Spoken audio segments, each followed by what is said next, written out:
Shalom à tous, que la grâce et la paix de l'Éternel le Tout-Puissant soient sur vous. Nous sommes à l'épée Justicière TV. Nous ouvrons cette édition avec le Cohen Hanazé Nézéria, fils d'Israël biologique de la tribu de Lévi, pour vous entretenir sur un sujet très important, à savoir, le Christ est-il le sauveur de toute l'humanité? Merci de nous suivre et je vous dis shalom. Shalom Cohen. Shalom, shalom.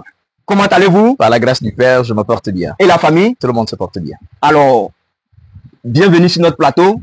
C'est avec plaisir. Alors, sans plus tarder, nous avons sélectionné quelques questions à vous poser. D'accord. Alors, la première question, le Christ est-il le sauveur de toute l'humanité? Donc, d'abord, merci de m'inviter sur votre plateau. Et je vais toujours saisir l'occasion, comme d'habitude, pour saluer tous ceux-là qui nous suivent de par le monde entier. Que la grâce et la paix du Seigneur soient sur vous. Je suis le Cohen Hanazé Nézéria, fils d'Israël biologique de la tribu de Lévi.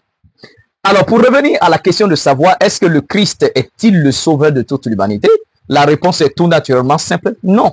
Le Christ n'est pas le sauveur de toute l'humanité. Mais qu'est-ce qui vous affirme, qui vous anime à dire que le Christ n'est pas le sauveur de toute l'humanité? Le Christ n'est pas le sauveur de toute l'humanité. La Bible chrétienne le confirme déjà. On se comprend? Et nous allons prendre ensemble des passages dans la Bible chrétienne qui montrent que le Christ n'est pas le sauveur de toute l'humanité. Et le Christ lui-même enseigne de sa propre bouche qu'il n'est pas venu pour tout le monde. Alors, le premier verset qu'on va prendre ensemble est le livre de Matthieu. L'évangile de Matthieu, déjà au chapitre 10. Le Christ choisit des disciples, 12 bien sûr. Il leur donne le mandat d'aller prêcher. Mais le mandat d'aller prêcher est lié à des interdictions. Matthieu le chapitre 10 à partir du verset 5. Alors voilà ce qui est dit dans ce passage. Alors, il est écrit, ce sont ces 12 hommes que Yahushua, qui vont nommer Jésus, envoya après les avoir fait les recommandations suivantes. Je suis dans la Bible Semeur. Donc le verset nous dit, le Christ choisit 12 apôtres, 12 disciples. Il les envoie prêcher. Mais il les donne d'abord des recommandations. Et quelles sont ces recommandations? Le verset dit, n'allez pas dans les contrées païennes et n'entrez pas dans la ville des Samaritains. Rendez-vous plutôt auprès des brebis perdues du peuple d'Israël. Il continue. Partout où vous passerez, annoncez le règne des cieux, c'est-à-dire annoncez le royaume des cieux, est proche. Guérissez les malades, ressuscitez les morts, rendez purs les lépreux, expulsez les démons, vous avez reçu gratuitement, donnez gratuitement. Donc dans ce premier passage, le Christ choisit ses disciples. D'ailleurs, c'est la première fois qu'il les envoie en mission. Il dit, je vous envoie prêcher. Mais les nations païennes, n'allez pas là-bas. N'allez pas chez les nations païennes. Non. Chez les Samaritains, n'entrez pas là-bas. Les Samaritains étaient, parce que au temps du roi Sennacherib, il est venu faire la guerre contre Israël. Il a déporté les 9 tribus. Et il a pris les gens de Babylone, les gens d'autres peuples, pour les installer dans le pays des Israélites, dont la Samarie était devenue leur capitale. Donc on voit que ceux qui habitent dans la Samarie, ce ne sont pas des Israélites, mais ce sont les gens d'autres peuples. D'autres peuples qui se sont installés. Que le roi de Babylone, a installé. Le roi d'Assyrie, a pris et il est venu les installer là. Donc, le Christ dit, allez prêcher, mais n'allez pas chez eux. N'allez pas chez les Samaritains, n'allez pas chez les nations païennes. Donc, si on allez vers les brebis perdues. Donc, si on comprend bien, les Samaritains habitaient en Israël. Oui, bien sûr. Les Samaritains, ce sont des gens d'autres peuples qu'on a déportés pour les installer sur la terre d'Israël. Mais malgré ça, le Christ dit à ses disciples, vous n'irez pas chez eux. Allez plutôt vers les brebis perdues de la maison d'Israël. Il n'a pas dit les brebis perdues de la maison de Juda seulement, mais les brebis perdues de la maison d'Israël, parce que Israël est composé de 12 tribus. Et vous allez même voir que, au temps même du Christ, les Israélites étaient déjà dispersés. Quand vous lisez le livre de l'épître de Jacques, ok, la lettre de Jacques, il est écrit Jacques, serviteur de l'Éternel, Dieu, et du Seigneur Yahushua Hamashiach qui vont appeler Jésus. Est-ce que nous pouvons avoir les versets pour plus... c'est ce que je viens de dire. Jacques le chapitre 1. Jacques chapitre 1 le verset 1. Il est écrit, Jacques, serviteur de Dieu et du Seigneur Yahushua HaMashiach qu'ils appellent Jésus. Il dit aux 12 tribus qui sont dans la dispersion. Salut. Or, l'apôtre Jacques a vécu au temps du Christ. D'ailleurs, il est le frère du Christ. Parce que Joseph avait déjà 4 enfants avant d'épouser la Vierge Marie. Donc, Jacques était un fils de Joseph. Donc, celui qui écrit aux dispersés d'Israël et dit, ma lettre est adressée qu'aux 12 tribus qui sont dans la dispersion. Il est salut. Donc cela montre que les 12 tribus étaient déjà dispersées. Étaient déjà dispersées. De Jésus. Exactement. Voilà pourquoi le Christ dit à ses disciples dans Matthieu, n'allez pas chez les Samaritains, n'allez pas chez les païens, allez plutôt vers les brebis perdues de la maison d'Israël. C'est-à-dire, d'autres termes, allez chercher, allez prêcher la parole aux Israélites qui sont dispersés un peu de partout. Voici le premier verset. Voici la première recommandation. Maintenant, si on dit que le Christ est venu pour sauver toute l'humanité, pourquoi choisir des disciples, les envoyer prêcher et les interdire d'aller chez d'autres? Mais le Christ lui-même, il dit, allez dans toutes les nations et faites des disciples. Le Christ lui-même, il a confirmé cela. Ce passage a été fabriqué et monté par Rome, par le Vatican. Ça, c'est Matthieu, le chapitre 28, à partir du verset 19 à descendre. Oh, il est écrit que le Christ a dit, allez, faites de toutes les nations mes disciples, les baptisez au nom du Père, du Fils et du Saint-Esprit. Déjà, la première chose qui démontre que ce passage a été falsifié, c'est que premièrement, quand vous lisez tout le livre des apôtres, on n'a jamais baptisé quelqu'un au nom du Père, du Fils et du Saint-Esprit. Mais pourtant, si on va dans leur falsification, il est écrit, baptisé au nom du Père, du Fils et du Saint-Esprit. Mais quand vous lisez tous les épîtres ainsi que les actes des apôtres, on baptise au nom du Christ. C'est-à-dire au nom de Yahushua. Il n'y a pas un verset qui dit, il y a un baptême qui a eu lieu au nom du Père, du Fils et du Saint-Esprit. Ça n'existe pas. Alors, est-ce que les apôtres auraient désobéi à leur maître? Non. Mais la vraie version de ce passage est dans l'épée justicière. Ok? Dans l'épée justicière, le chapitre 1139, il est écrit, Yahushua leur dit encore que la paix soit avec vous. Comme Amma m'a envoyé, Abba c'est le père, ok, c'est en araméen, Amma c'est la mère. Le Christ qualifie l'Éternel comme le père et la mère en même temps. Il dit comme Amma m'a envoyé, moi aussi je vous envoie. Il dit allez prêcher et annoncer à toutes les nations des brebis perdues d'Israël. Donc vous voyez la différence? Il dit allez prêcher à toutes les nations des brebis perdues d'Israël. Mais dans la falsification, Rome va enlever toutes les nations des brebis perdues d'Israël. Ils enlèvent ça. C'est pas si on se comprend. Ils enlèvent des brebis perdues d'Israël, ils enlèvent ça et ils laissent à toutes les nations. Donc quand on va dire comme ça là, c'est pour tromper les gens comme si voilà, c'est à toutes les nations de la terre. Le Christ n'a jamais dit toutes les nations de la terre. Le Christ dit toutes les nations des brebis perdues de la maison d'Israël. Et cela est tellement clair. Nous prenons un deuxième passage pour spécifier encore cela. Toujours Matthieu le chapitre 15.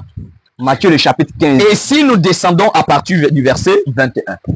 La Bible chrétienne dit, en quittant cet endroit, Yahushua, qu'ils appellent Jésus, se rendit dans la région de Tyr et de Sidon. Tyr et Sidon, ce sont des villes des Cananéens, c'est-à-dire ceux qui ne sont pas israélites biologiques. On se comprend? Très bien. Donc le Christ traverse leur territoire. On dit, et voici qu'une femme cananéenne, d'accord, qui habitait là, vint vers lui et se mit à crier.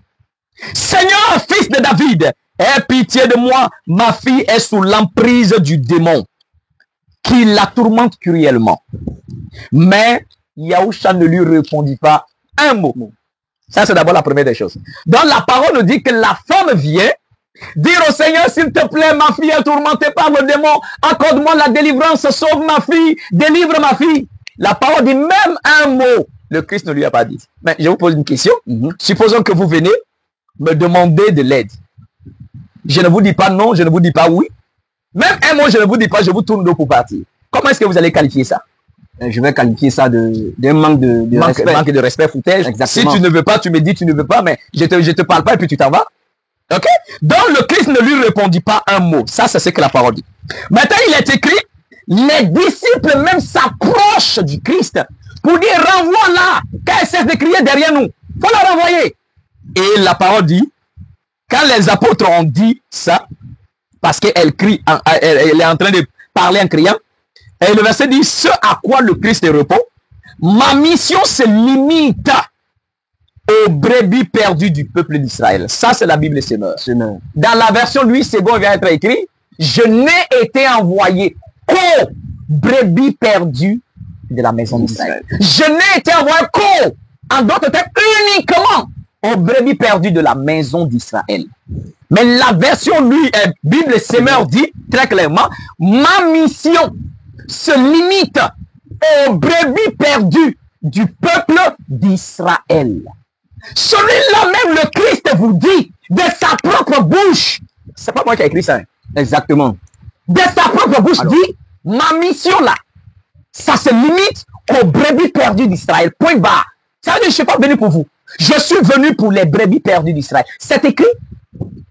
Alors, si vous dites, si vous affirmez que le Christ est venu qu'aux brebis perdues de la maison d'Israël, mais l'Église affirme que le Christ est venu pour toute l'humanité. Mais quand l'Église affirme que le Christ est venu pour toute l'humanité, c'est des absurdités.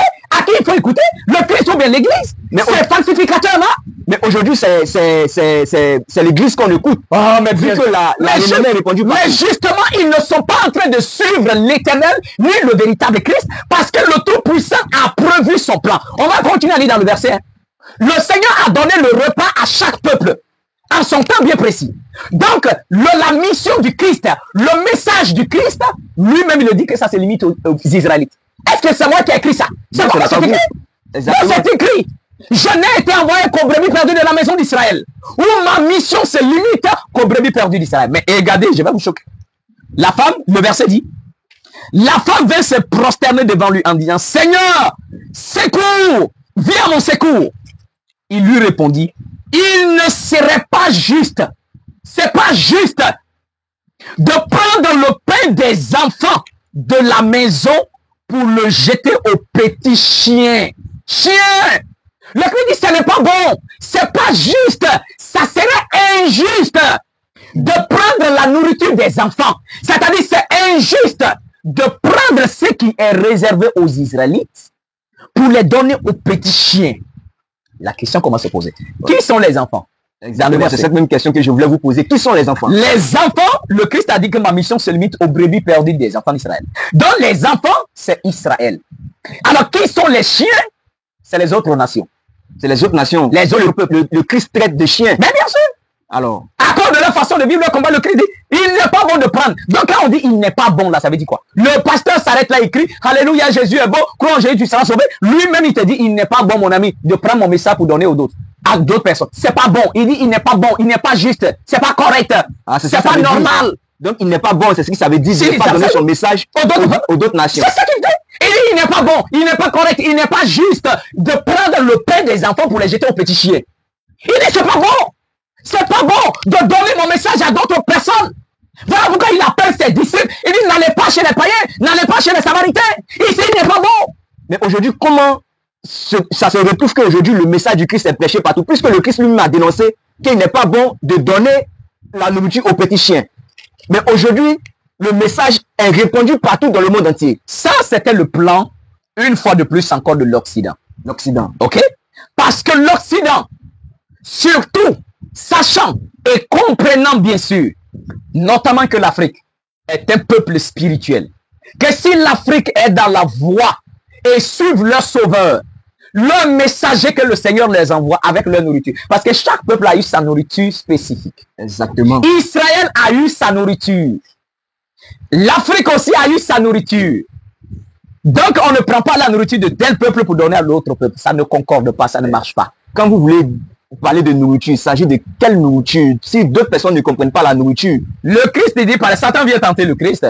Et dit, si tu es le Fils de Dieu, ordonne que la pierre devienne du pain. Le Christ dit, l'homme ne vivra pas de pain seulement, mais de toute parole qui sort de la bouche de Dieu. La nourriture, c'est la parole de l'Éternel. La nourriture, c'est le message céleste qui communique la vie. La nourriture, ce n'est pas le riz, ce n'est pas la tchéké, Mais la nourriture ici est le don céleste, le message, la révélation céleste que le Tout-Puissant donne à chaque peuple. Donc quand le Christ dit, il n'est pas bon de prendre le pain des enfants pour les jeter aux petits chiens, il est en train de dire que ça soit non seulement la parole, que ça soit non seulement les miracles, on va citer, hein.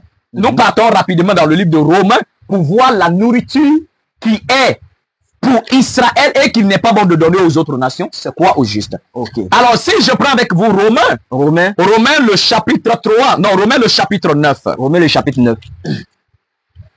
Alors, dans le livre de Romains le chapitre 9, à partir du verset 3, il y a un héritage, une nourriture donnée au peuple israélite. Et il est écrit au verset 3, c'est l'apôtre Paul qui parle.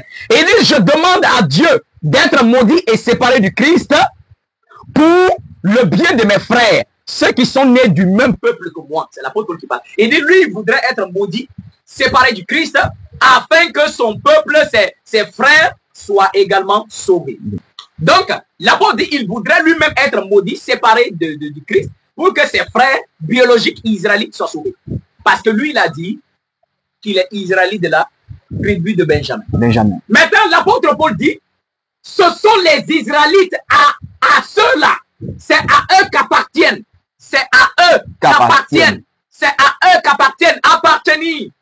Mon téléphone m'appartient. Exactement. C'est ma propriété privée. Vous ne pouvez pas utiliser mon téléphone sans mon accord. Ça m'appartient. L'apôtre dit, c'est à eux qu'appartiennent. Et il commence à les citer. Et il dit premièrement, l'adoption. L'adoption. Donc l'adoption étant adopté comme fils de Dieu. C'est à eux. D'accord? Il dit, pour que le Seigneur puisse considérer quelqu'un comme un enfant de Dieu, il dit, ça appartient aux enfants d'Israël. C'est la première des choses. Deuxièmement, la manifestation glorieuse. La manifestation glorieuse. D'autres versions disent la gloire. La gloire. L'apôtre dit, ça appartient aux enfants d'Israël. Et on continue. Troisièmement, il dit, les alliances. Les alliances. L'ancienne alliance, la nouvelle alliance appartient aux enfants d'Israël. D'ailleurs, même l'Éternel le dit très clairement dans le livre de Jérémie 31, le verset 31. Et il dit, voici les jours arrivent où j'établirai la nouvelle alliance avec la maison d'Israël et la maison de Juda. Il n'a jamais dit que je vais établir une nouvelle alliance avec les nations. Et il dit, voici l'alliance que j'établis, la nouvelle là, c'est avec la maison d'Israël et la maison de Juda. Et ça ne sera pas l'alliance que j'ai conclue avec eux quand je les ai fait sortir d'Égypte. Alors, donc les alliances appartiennent aux enfants d'Israël. Alors, donc ces versets-là se contredisent alors, puisque le Christ dit il est venu sauver l'humanité. Le Christ n'a jamais dit qu'il est venu sauver l'humanité. Monsieur le journal, il n'a jamais dit qu'il est venu sauver l'humanité. Ça écrit où? Lui-même, il dit que je n'ai été envoyé qu'aux brebis d'Israël. Ma mission se limite qu'à eux. La nourriture que j'apporte, c'est pour eux. Et il cite la nourriture. Il dit les alliances appartiennent aux enfants d'Israël. Et il dit le don de la loi appartient aux enfants d'Israël. Le culte, les promesses, les patriarches. Il dit même le Christ, l'apôtre dit même le Christ dans sa chair appartient aux enfants d'Israël. Donc, quand le Christ dit à la femme cananéenne, ma mission se limite qu'aux brebis perdues d'Israël. Et il n'est pas bon, c'est pas juste de prendre le pain des enfants et les jeter aux petits chiens. C'est pas bon du tout. C'est le Christ qui dit. La femme continue, la femme dit, oui Seigneur, c'est vrai, dit-elle. Pourtant, les petits chiens mangent les miettes qui tombent à la table de leur maître. Quand le Christ dit, il n'est pas bon de prendre la nourriture des enfants jetés aux petits chiens, la femme dit, c'est vrai, moi je suis chienne, il n'y a aucun souci. Mais au moins, les chiens peuvent être à côté de la table pour manger les miettes qui tombent. Les miettes qui tombent, les chiens peuvent manger ça. Quand la femme a dit ça, ok, le Christ dit, d'accord, si tu veux rester chienne pour manger les miettes, ok, il n'y a aucun souci. Donc, prends les miettes. Et le Seigneur dit, ta foi est grande, va ton enfant est guéri. On se comprend. C'est-à-dire, chaque peuple a reçu un messager qui apporte la nourriture convenable pour son peuple. Et si quelqu'un d'autre vient voulant manger alors qu'il n'est pas prévu dans ce repas-là, on lui donnera les miettes. Oui, exactement. Donc le Christ précise à la femme que la nourriture que moi j'ai apportée là, c'est pour Israël. Maintenant, si tu insistes, on ne te donnera pas une grande partie. On te donnera uniquement les miettes. On ne te servira pas dans l'assiette pour que tu aies mangé. Mais comme tu as reconnu que tu es chien, donc tu restes à côté de la table de tes maîtres. Des maîtres, la femme dit les maîtres. C'est-à-dire, les Israélites, les enfants sont les maîtres. Et vous, vous êtes des chiens et chiennes. Donc vous restez à côté pour manger. Ah, mais c'est choquant, hein? Mais non, c'est pas choquant ici. Chaque peuple, le Seigneur a divisé et il a établi un plan de salut. Et dans le plan de salut que le Seigneur a reparti lui-même, chaque nation est dans son plan. Chaque nation est dans sa volonté. Mais il y a un moment où lui-même, il envoie des messagers à chaque peuple afin de pouvoir les sauver. Le Christ est venu sauver les enfants d'Israël. Mais vous allez voir même que dans la parole, le Seigneur avait prévu le salut de toute l'Afrique par un autre sauveur qui vient après même le Christ. Maintenant, si les gens n'en parlent pas trop. Les gens n'en parlent pas, ils vont en parler. Pourquoi? Ils sont tous les esclaves et les soumis au Vatican et à Rome, à l'Occident. Si tout à l'heure on dit que le sauveur du monde est un blanc, ou soit le sauveur de l'Afrique est un blanc, ils vont acclamer. Non, mais le Seigneur donne à chaque peuple un sauveur qui apporte une nourriture céleste pour son peuple. Je vais encore préciser. Les personnes qui ont cru au Mashiach ont été sauvées et ils sont déjà au ciel. Vous comprenez? Ils sont déjà au ciel. Donc le Christ ne viendra pas chercher des personnes comme il le dit dans sa parole. Il viendra chercher les vivants et les morts. Le plan du Seigneur pour le salut est divisé en 3 parties et a toujours été ainsi. Avant le Christ, le Seigneur a donné la loi à Moïse, qui est le premier témoin, comme j'ai toujours dit. Moïse apporte la loi. Ceux qui ont cru à la loi, qui obéissent à la loi, qui respectent la loi, donc ils sont également sauvés parce qu'ils reçoivent la récompense liée au message de Moïse. Et ceux qui ont vécu au temps du Christ, la deuxième partie du salut de l'Éternel, alors ceux-là également ont cru au Christ et ils ont accepté le message du Christ, alors ceux-là sont sauvés par le Christ. On va voir tout à l'heure. Alors la parole dit, ils sont les prémices de la création. Maintenant, la grande moisson est derrière. La grande moisson. C'est-à-dire, le Christ a vécu sur terre combien? Il a prêché pendant combien de temps? Il a prêché que pendant 3 ans et demi. Il avait 33 ans. Il avait 33 ans. Donc, il a débuté à 30 ans et il a fait 3 ans de ministère. Donc, durant ces 3 années-là, c'était les prémices. On va aller lire ça aussi pour voir de quoi il est ici. Alors, nous partons dans le livre d'Apocalypse. Dans le livre d'Apocalypse. Le chapitre 14. Le chapitre 14. Il est écrit Apocalypse d'abord. Pardon, je vais aller au chapitre 7 d'abord. Ok. Apocalypse, le chapitre 7 dit: après cela, je vis 4 anges, et ils se tenaient debout aux 4 coins de la terre. Ils retenaient les 4 vents de la terre pour qu'aucun vent ne souffle ni sur la terre, sur la mer, ni sur aucun arbre. Et je vis un autre ange qui montait du côté du sud. Dommage, ils ont mis dans leur Bible le côté Orient. Parce qu'ils ont voulu montrer aux gens que Israël est en Orient. Israël n'est pas en Orient, Israël est au sud. Au sud. Voilà. C'est-à-dire depuis le Cameroun, le Congo jusqu'en Afrique du Sud. C'est là la terre d'Israël. Mais c'est maudit là. Ces blancs là, ces occidentaux là, le Vatican, Rome, le christianisme sont des maudits, eux tous. Alors eux, en voulant déformer l'histoire, en voulant aider ces Européens là, les Khazars, qui viennent de la Turquie à former un peuple d'Israël, ils sont même venus, c'est en Afrique même, ils voulaient créer leur État d'Israël. Ah bon? Ils sont venus en Ouganda. En Ouganda. Pour chercher un endroit qui va les permettre de s'installer. Ils ont vu qu'ils ne pourraient pas convaincre le monde.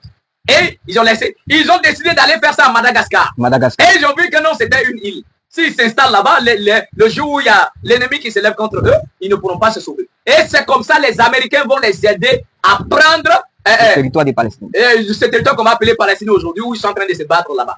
Et ils disent que ça doit être terre. C'est pas là-bas Israël. La preuve en est que la parole nous dit que quand le Christ est né, les mages sont quittés en Orient pour venir à Jérusalem. Mais si Israël est en Orient, comment se fait-il que des mages vont quitter en Orient pour aller en Orient? Est-ce qu'on est bête? On ne peut pas quitter en Orient pour aller en Orient. Les mages disent, où est le roi des Juifs qui vient de naître parce qu'on a vu son étoile en Orient et nous sommes venus pour lui rendre hommage. Donc Israël n'a jamais été en Orient. Ça, il faut être clair. C'est un autre. Maintenant, la parole nous dit que l'ange qui est allé vers le sud là, il a dit aux autres anges là, non, ne faites pas du mal à la terre, à la mer, jusqu'à ce que nous ayons marqué du sceau les fronts des serviteurs de l'Éternel. Et le verset dit dans l'Apocalypse ici, et dit, et j'entendis le nombre de ceux-là qui avaient été marqués par le sceau. Et la parole nous dit, alors il y avait 144 000 scellés par le sceau de toutes les tribus d'Israël. Quand on dit scellés, c'est-à-dire... Scellés, c'est-à-dire, eux, ils ont reçu la marque, on va voir que c'est eux qui ont été rachetés par le Christ. Ils ont été scellés par le sceau.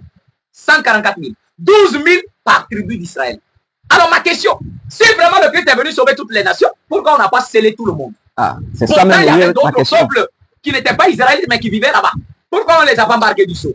Pourquoi seulement ceux qu'on marque du sceau sont uniquement des tribus d'Israël? En fait, Maintenant, on va encore aller devant. Apocalypse, le chapitre 14 dit, verset 1.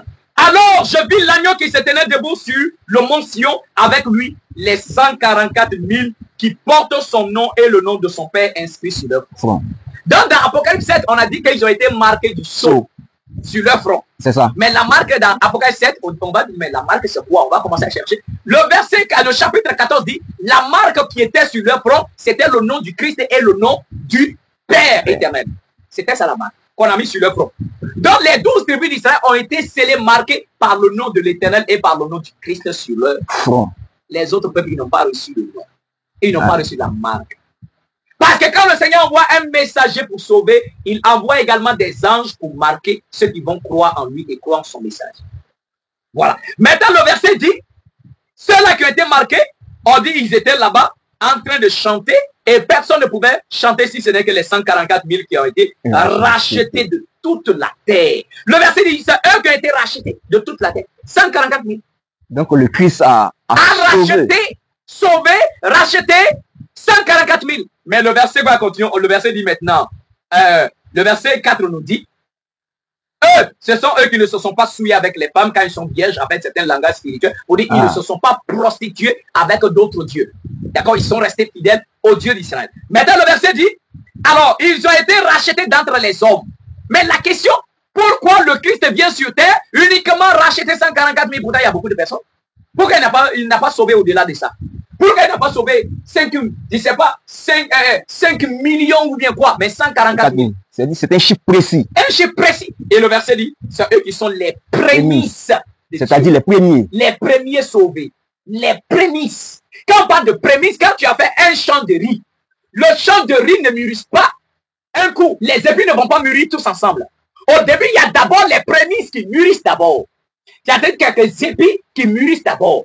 Or, le propriétaire du champ se doit maintenant de venir passer au milieu du champ afin de couper les prémices. Mais en coupant les prémices, il ne coupe pas les autres parce que les autres ne sont pas encore mûrs. Les autres ne sont pas encore, il ne peut pas les couper. Donc, il coupe seulement que les prémices. Mais la moisson des autres arrivera en son temps bien précis. On se comprend? Et tant que le temps n'est pas arrivé, on ne peut pas couper les autres. Et c'est dans ce sens-là que, également le prophète du champ, il ne peut pas dire que bon, je vais laisser les prémices là mûrir ensemble avec les autres épis. Les prémices là vont également tomber. Les prémices là vont se détruire. Donc le propriétaire du champ se doit d'abord d'aller sur le terrain, d'aller au champ, couper les prémices là parmi les autres. Et il vient à la maison. Peut-être dans un mois, dans 2 mois après, alors tout le champ, ou bien dans quelques semaines, tout le champ devient maintenant mûr et on vient moissonner. Alors ce que le Seigneur a fait dans son plan, Moïse avec la loi était comme le semeur qui est venu s'aimer. S'aimer la parole, s'aimer le message. C'est ce qu'on appelle la Torah. C'est la sémence de Dieu. La parole de l'Éternel. Il s'est sémé. Et quand c'est sémé, ça doit produire. Et quand ça produit, ceux qui ont cru et qui sont restés dans la volonté de l'Éternel, donc quand le Christ est venu prêcher son message, c'était pour couper les prémices. Voilà pourquoi où on avait déformé la Torah, le Christ est venu mettre tout en place. Donc il vient sauver 144 000 d'Israël comme les prémices de toute la création. Les prémices de tout le monde entier. Donc il est venu, le verset là, il est venu racheter 144 000 d'entre les hommes, 144 000 de la terre. Maintenant, après, quand le reste de la moisson va être mûr maintenant, le Seigneur envoie maintenant un autre sauveur qui n'est pas le Christ, mais c'est celui-là qui vient maintenant pour faire toute la moisson. Ah, donc il y a un prophète qui viendra. Un sauveur, un prophète qui vient pour faire toute la moisson. Et ce prophète-là, ce sauveur-là, il est suscité en Afrique. Alors, donc le Christ n'est pas venu sauver toute l'humanité. Il y a un sauveur qui viendra après le Christ. Exactement, pour faire la moisson de toute la terre. Voilà pourquoi Apocalypse 14 toujours. Maintenant, le verset dit, le chapitre nous dit à partir du verset 6. Ensuite, je vis un autre ange qui volait au zénith, c'est-à-dire au milieu du ciel, ayant un évangile éternel à prêcher à toutes les nations, à toute tribu, à toute langue et à tout peuple, qui disait d'une voix forte, craignez l'Éternel, adorez celui qui a fait le ciel, la terre, la mer, les sources d'eau, car l'heure de son jugement est venue. Et après, il continue, il dit, un autre ange le suivit en disant, elle est tombée, Babylone la grande. Ça, c'est la composition de cet évangile-là. Premièrement, appeler les hommes à venir à l'adoration de l'Éternel. Deuxièmement, prêcher la chute de Babylone. Il doit tomber. Babylone, c'est le christianisme, c'est l'islam. Ce sont des religions comme ça. Et maintenant, la troisième partie de cet évangile dit, si quelqu'un adore la bête ou reçoit la marque de la bête, c'est qu'il recevra la punition de Dieu. Donc vous voyez qu'après le Christ, il y a un évangile qui arrive, on appelle l'évangile du jugement. L'évangile du jugement. Et cet évangile est adressé à toutes les nations, parce que c'est la moisson. Alors que l'évangile du Christ est adressé aux 12 tribus d'Israël, comme message pour les prémices. Alors que l'évangile de la paix est prêché à toutes les nations, parce que c'est le message de la grande moisson. Vous allez continuer, si vous allez continuer à lire le chapitre 14, là, vous allez voir que quand cet évangile est fini d'être prêché, maintenant, c'est là qu'on dit à celui qui était assis sur les nuées, on dit, il faut maintenant moissonner la terre, car toute la moisson est armée. Et c'est là maintenant on fait la moisson de toute la terre. Donc, le Christ n'est pas le sauveur de toute l'humanité, mais il est le sauveur des 144 000 des brebis perdues d'Israël. Il n'est même pas venu sauver tout Israël.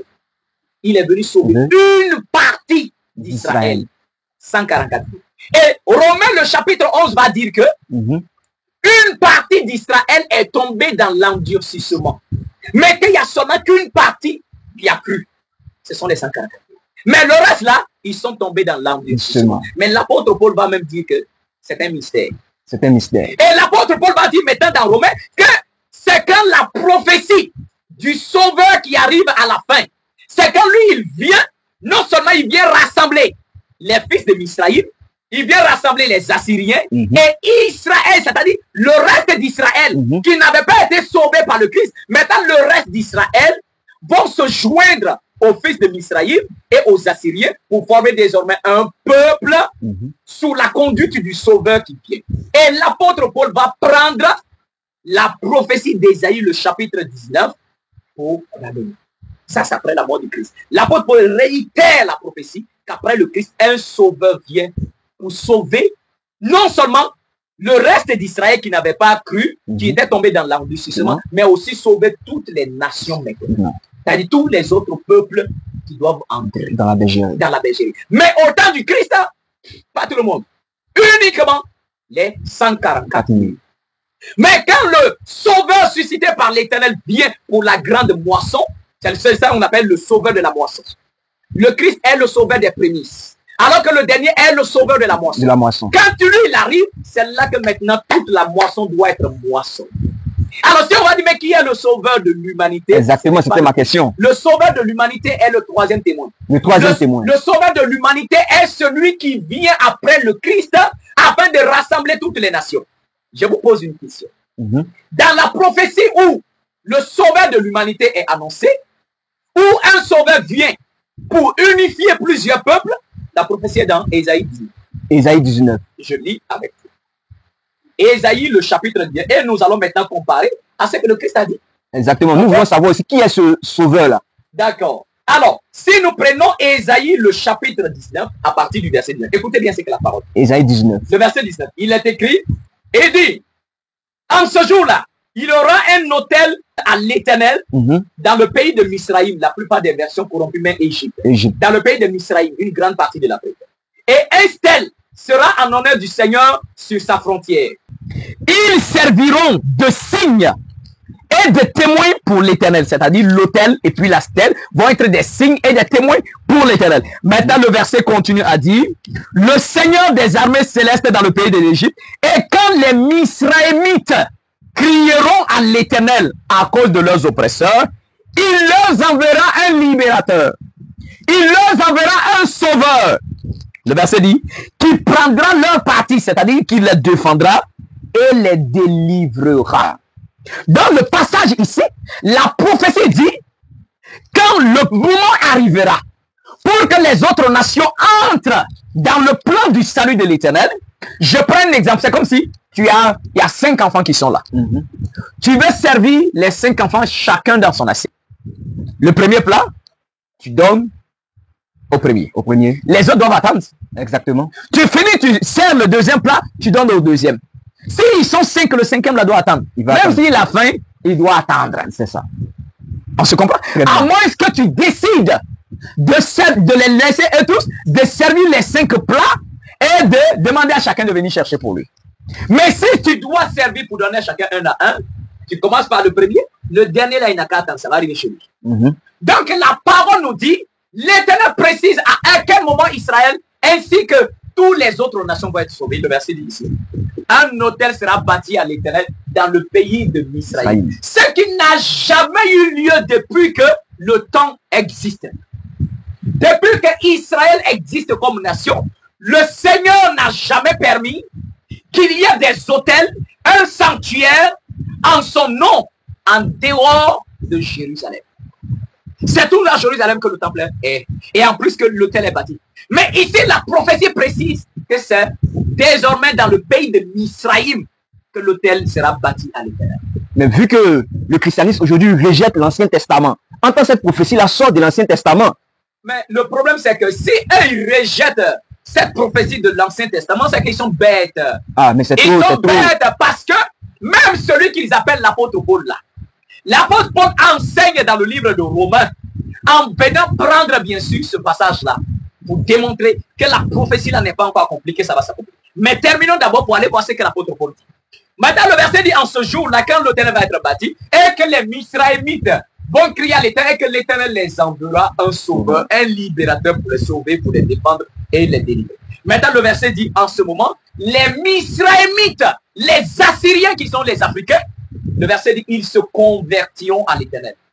Et il y aura une route de Misraïm en Assyrie. Les Assyriens viendront à Misraïm, les Misraïmites iront en Assyrie. Maintenant, le verset dit, ils serviront tous l'Éternel. Mais plus grave encore, la partie la plus qui peut paraître un peu troublante, maintenant le verset continue à nous dire, maintenant le verset 24 continue à nous dire, en ce jour-là, Israël sera troisième. Le dernier, uni à Misraïm et à l'Assyrie. Et maintenant le verset dit, ils rendront un culte à l'Éternel et ces trois peuples formeront désormais un seul peuple pour l'Éternel. Et l'Éternel dira, béni soit Misraïm, mon peuple, l'Assyrie, l'œuvre de mes mains, et Israël, mon héritage. Donc, il n'y a jamais eu, et le Seigneur n'avait jamais accepté que les autres nations soient unies à Israël. Même le mariage entre un Israélite et quelqu'un d'autre nation, c'était interdit. Mais la prophétie la précise qu'à la fin des temps, quand les autres peuples vont entrer dans le salut et que le Seigneur va susciter à l'Afrique un sauveur, alors en ce moment-là, Israël désormais va s'unir aux autres peuples d'Afrique pour former désormais un peuple, sous la conduite bien sûr du sauveur. Parce que l'apôtre Paul a précisé dans le livre de Romains qu'une partie d'Israël est tombée dans l'endurcissement, alors qu'une partie a accepté et est restée dans la volonté du Seigneur. Maintenant, allons-y voir ce que l'apôtre Paul dit. Okay. Par rapport, parce que l'apôtre va réitérer la prophétie d'Ésaïe, ça c'est après la mort du Christ. C'est pour vous dire que ce passage-là n'a rien à voir avec le Christ. Romains le chapitre 11. Alors, dans le livre de Romains le chapitre 11 à partir du verset 25, écoutez bien ce que l'apôtre Paul dit. Il dit, frère, je veux que vous ne restiez pas dans l'ignorance de ce mystère. L'apôtre dit, il y a un mystère. Un mystère, c'est quelque chose qu'on n'arrive pas à cerner, à comprendre précisément. Un mystère. L'apôtre dit, il y a un mystère. Il ne faut pas que vous restiez ignorants. Et il dit, ce mystère-là, c'est quoi? Il dit, pour que vous ne vous croyez pas, hein, vous-même étant sage ou supérieur. Et il dit, l'endurcissement d'une partie d'Israël. D'une partie d'Israël. Une partie d'Israël. Ce n'est pas la totalité. Une partie d'Israël.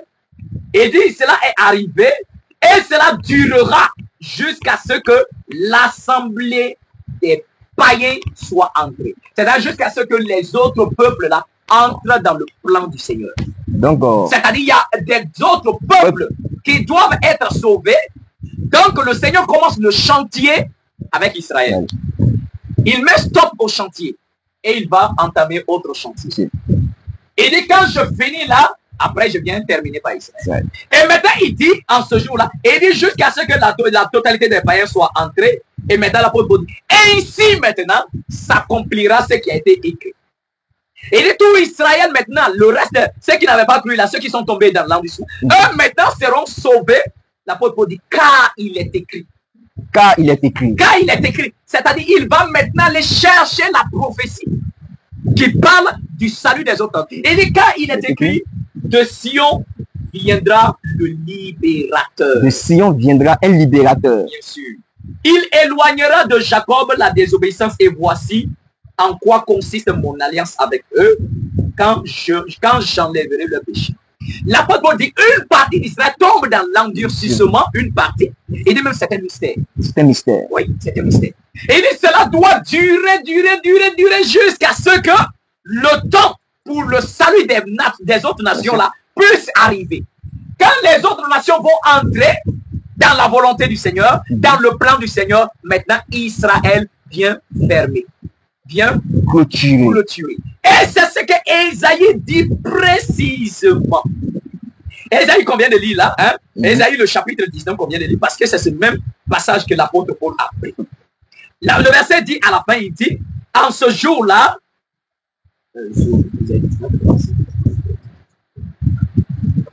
alors, Ésaïe 19, le verset 20, dit, en ce jour-là, Israël sera troisième. Mais quand l'apôtre Paul dit qu'il faut que Israël reste dans l'endurcissement pour que les autres nations entrent. Parce qu'au temps du Christ, ils ne devaient pas entrer. C'est après le Christ, quand il y a des prémices, on met stop au chantier. Jusqu'à ce que les autres entrent. Mais qui sont ceux-là qui doivent entrer? C'est là ma question. Mais c'est ce que Ésaïe dit, les Misraémites et les Assyriens. Mais là, il est question de deux peuples qui doivent rentrer dans la bergerie. Exactement. Mais qu'est-ce qu'on fait des autres nations alors? Les autres nations qu'on va appeler les États-Unis, la Chine, tout ça, une fois que dans le plan du salut, les Misraémites et puis les Assyriens entrent dans la bergerie.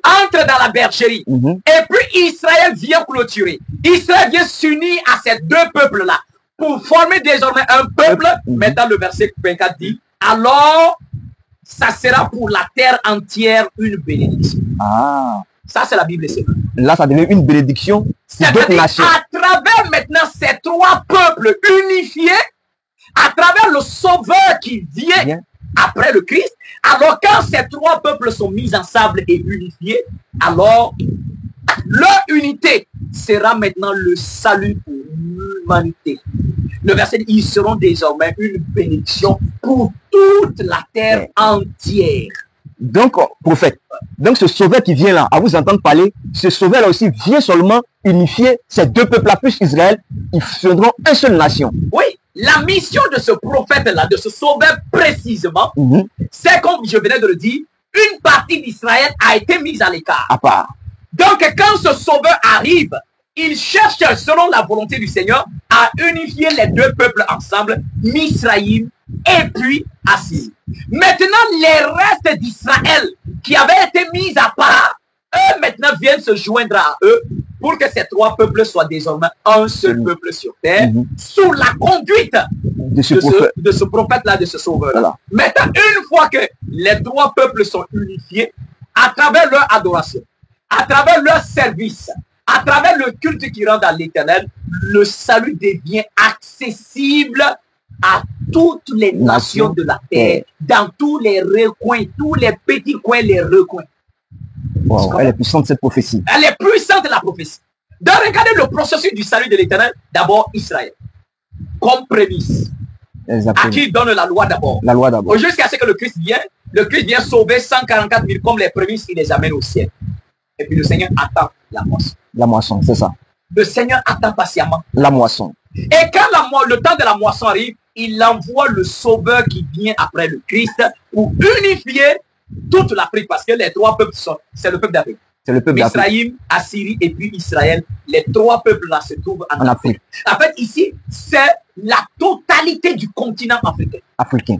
Donc, vous voyez qu'ici, le Seigneur promet un sauveur qui vient pour l'Afrique. Et quand ce sauveur amène l'Afrique dans la spiritualité, dans la volonté de l'Éternel, pouf! Donc, à vous entendre parler, ce sauveur-là, il vient uniquement que pour l'Afrique. Exactement.